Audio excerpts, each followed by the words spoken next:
যে হয়ে যাবে সেটা তো আর তাদের মাথার ভিতর থাকবে না, সেটা ডিফারেন্ট জিনিস, ঠিক আছে?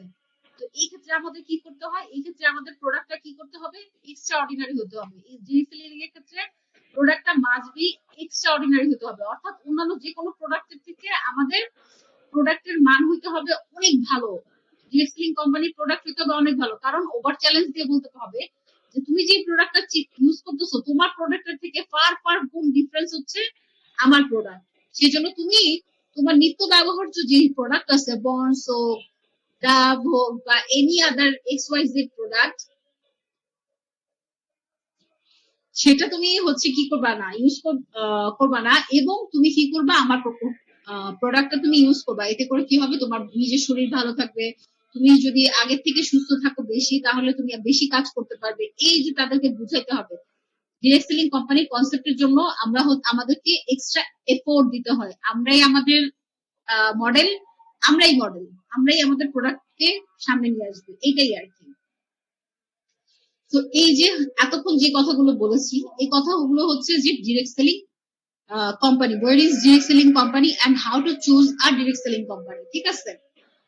In a summary, what is direct selling company? Direct selling কোম্পানিটা হচ্ছে man to man, person to person, সরাসরি কোম্পানি থেকে আনবে এবং কোম্পানি থেকে হচ্ছে কি এবং ম্যান কি করবে, অন্য মানুষকে, পারসনকে সেল করতে পারবে। আর how to choose the direct selling company, কোম্পানির যে হচ্ছে মানে স্টার্টিং ইয়ার, ডিরেক্ট সেলিং অ্যাসোসিয়েশনের মেম্বার কিনা, তারপর হচ্ছে প্রোডাক্ট প্যাটার্ন আসছে কিনা, ঠিক আছে, ডিরেক্ট সেলিং কোম্পানির যে কনসেপ্ট গুলো আছে ওরা কি সবকিছু মেনটেন করছে কিনা, সেই সবকিছু সেটাই হচ্ছে কি, এগুলো মেনটেন করে কি করতে হবে, হাউ টু,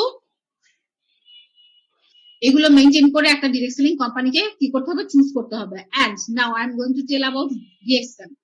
দেখেন আমাদের কোম্পানির নাম হচ্ছে ডিরেক্সেন, ড্যাক্সেন থেকে নাম হয়েছে ডিএক্সএম। নাও ড্যাক্সেন শব্দের অর্থ হচ্ছে বিশ্বাস, ট্রাস্ট।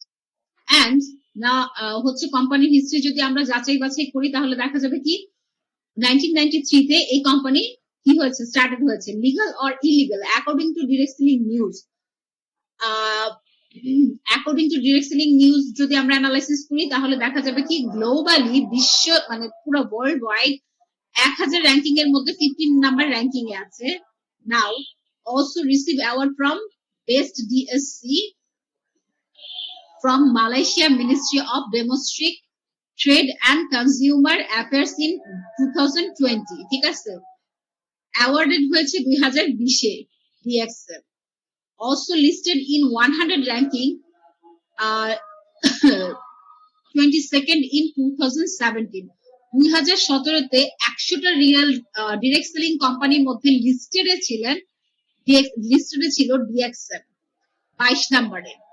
আর হচ্ছে also listed in 100 ranking 24th in 2016, তার মানে 2016 তে কি করেছে, 100 জনের মধ্যে 24 নাম্বার লিস্টেডে কি ছিল, ডিরেক্ট সেলিং কোম্পানি ডিএক্সএন ছিল। তার মানে ডিএক্সএন কোম্পানি সেই 2016 থেকে কি আছে, লিস্টেড আছে এবং 2020 এ অ্যাওয়ার্ড পেয়েছে, ঠিক আছে? এন্ড নাও হচ্ছে ভালো মানের কোম্পানির মধ্যে লিস্টেড, অলরেডি লিস্টেড তালিকায় ডিএক্সএন কোম্পানি অনেক উপরে চলে আসছে, ঠিক আছে? আর এই যে বলা হচ্ছে যে প্রোডাক্ট প্যাটার্ন ডিএক্সএল কোম্পানির কনসেপ্টের মধ্যে এটা আছে যে না এটা থাকতে হবে। আচ্ছা আমাদের কি প্রোডাক্ট প্যাটার্ন আছে? আমাদের প্রোডাক্ট প্যাটার্ন আছে। আমাদের প্রোডাক্ট প্যাটার্ন কি? আমাদের প্রোডাক্ট প্যাটার্ন হচ্ছে মাশরুম, গ্যানোডার্মা। এখানে কয়টা প্রজাতির মাশরুমকে একটা প্রজাতির মাশরুমে নিয়ে আসা হয়? এখানে 6টা প্রজাতির মাশরুমকে একটা প্রজাতির মাশরুমে কনভার্ট করা হয়। এগুলো কি?